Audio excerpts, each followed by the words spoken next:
A tax freight train is bearing down on your retirement. To protect yourself, you'll have to harness the power of zero.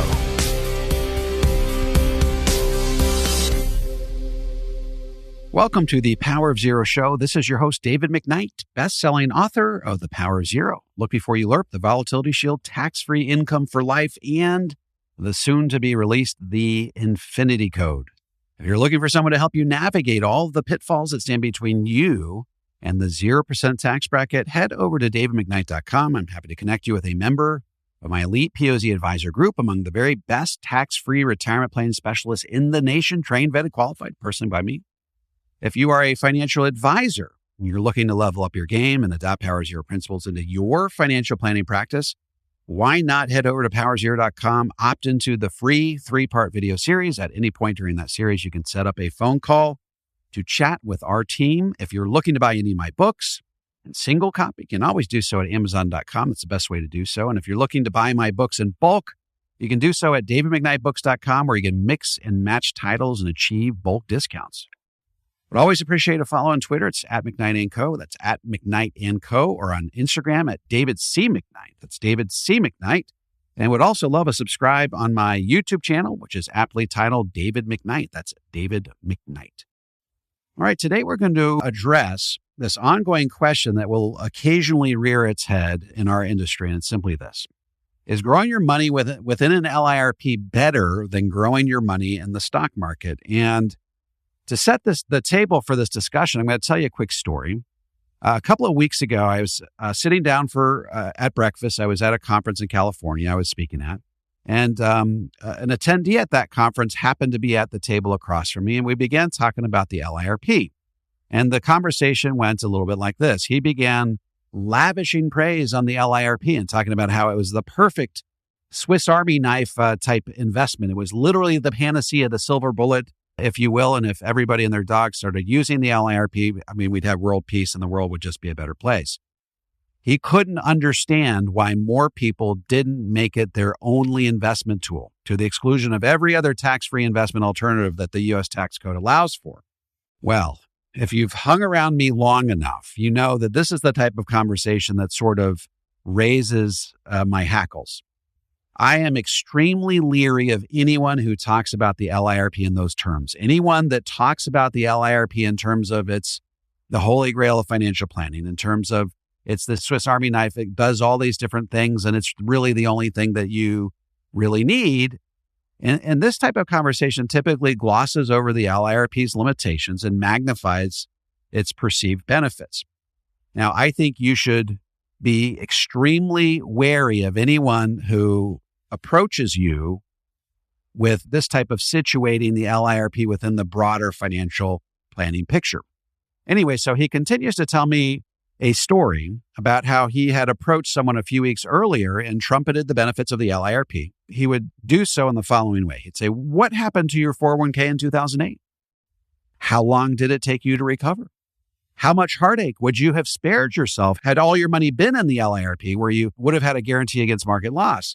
The advisor then proceeded to express disbelief around why anyone would want to invest their money in the stock market when you can get safe and productive returns inside the LIRP. So you see, there's a certain portion of the financial planning services industry whose approach exalts the qualities of the LIRP while denigrating every other investment alternative out there. That should tell you something about what their motivations are.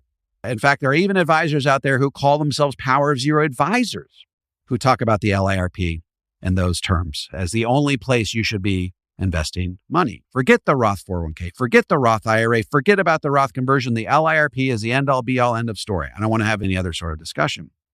Well, guess what? If all you ever talk about is life insurance, what does that make you? That makes you a life insurance salesman. And what's the likelihood a life insurance salesman can shepherd you around the pitfalls that stand between you and the 0% tax bracket? I know I'm going to offend some people in my audience, but the reality is the LIRP is a facet of a well-balanced, comprehensive strategy that can get you to the 0% tax bracket.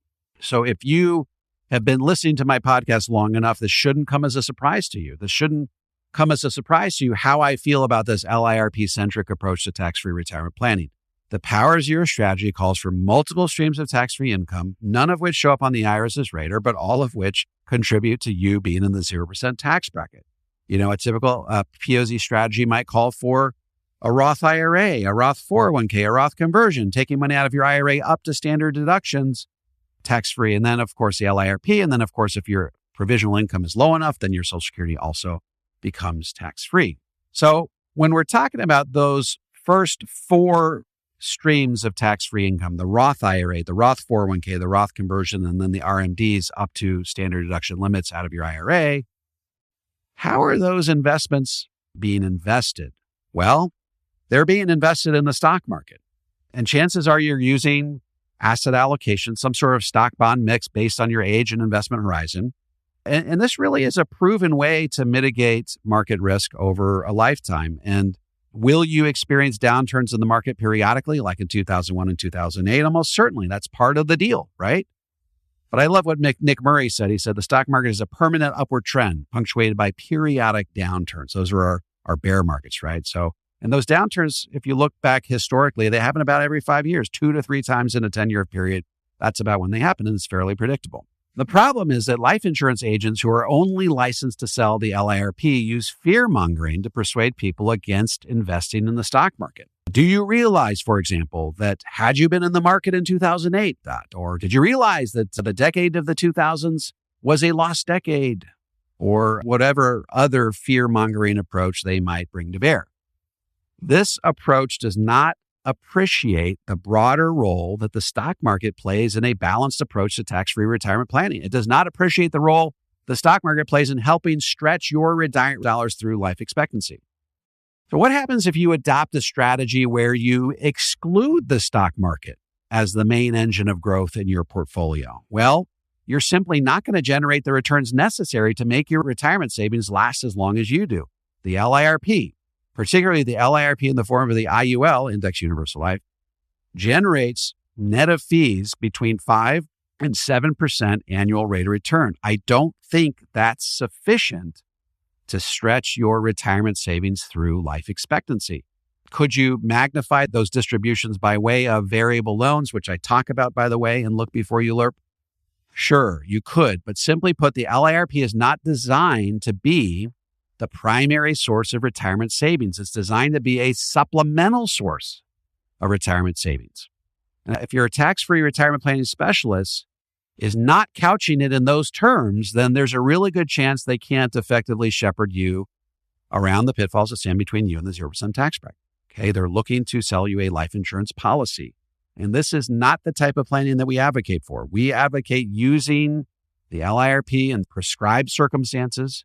It's not a one-size-fits-all. It's not a panacea. It's not a silver bullet. Well, what about in retirement? Shouldn't we be avoiding the stock market in retirement?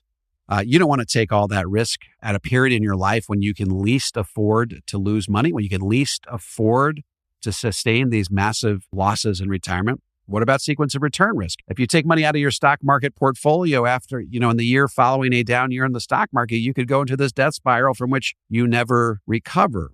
So why would we want to embrace a stock market type approach to investing during those years where we're most vulnerable in retirement? Well, if you've read The Power of Zero, and especially if you've read Tax-Free Income for Life, you know that the LIRP, the annuity, and the stock market play very important roles in a comprehensive tax-free retirement plan. You want the guaranteed lifetime income annuity plus whatever other recurring income streams you have, pension, Social Security, et cetera, to pay for your basic living expenses. That's going to cover your nut every month. That way you're going to be guaranteed to always have a roof over your head, oil on your lamp, so on and so forth. Your stock market portfolio in retirement, on the other hand, should be used to pay for discretionary expenses over the arc of a 30-year retirement. And as a reminder, there's 2 basic types of discretionary expenses. I talk about this in Tax-Free Income for Life. First, aspirational expenses. You want to take the grandkids to Disney World. You want to take that trip around the world. You want to buy that golf club, membership. Second, shock expenses. You have a hole in the roof. You have a family emergency. You have an unexpected healthcare expense. So 2 types of basic discretionary expenses. So when should the LIRP come into play in a Power of Zero retirement approach? How does it fit in? You should be drawing money out of your LIRP to pay for these discretionary expenses only in the year following a down year in your stock market portfolio. Why? Because if you take distribution from your stock market portfolio while the market is down, you risk sending your portfolio into a death spiral from which it never recovers. That sequence of return risk, right? Draw money instead out of your LIRP to pay for discretionary expenses in the year following a down market. That way, when the market recovers, you can continue to pay for discretionary expenses out of your stock market portfolio. By the way, when you take this approach, you can really have a stock-heavy pedal-to-the-metal allocation in your portfolio. Why? Because you are never going to be in a position where you're going to be forced to take money out of your stock market portfolio in the year following a down year. That gives you the ability to allow your stock market portfolio to recover. And when you have the luxury of letting your stock market portfolio recover, it will, statistically speaking, last much longer. What's more, the annuity and the LIRP essentially serve as the bond portion of your portfolio, except with higher returns and lower risk, lower standard deviation. As Tom Hegna says, I can reach into your portfolio, remove the bonds, replace it with an annuity, and you are going to have higher rates of return, lower risk, lower standard deviation. And the same thing holds true for the LIRP. The LIRP and the annuity will become the bond portion of your portfolio. So together, when you're utilizing the annuity and the LIRP, you essentially give yourself a permission slip to take more risk in the stock market, because you're going to have the luxury of allowing the stock market to recover in the year following a down year. Now, don't forget, the LIRP also helps you mitigate your long-term care risk. That's one of its major roles. Should you wake up one day, you can no longer feed yourself, bathe yourself, transfer yourself, what have you, you can find one doctor to write one letter to that effect. They will give you your death benefit in advance of your death for the purpose of paying for long-term care. And should you die peacefully in your sleep 30 years from now, never having needed long-term care, guess what? Someone's still getting a death benefit, probably your kids or your grandkids. So there isn't that sensation of having paid for something you hope you never have to use. All right, so where does this leave us?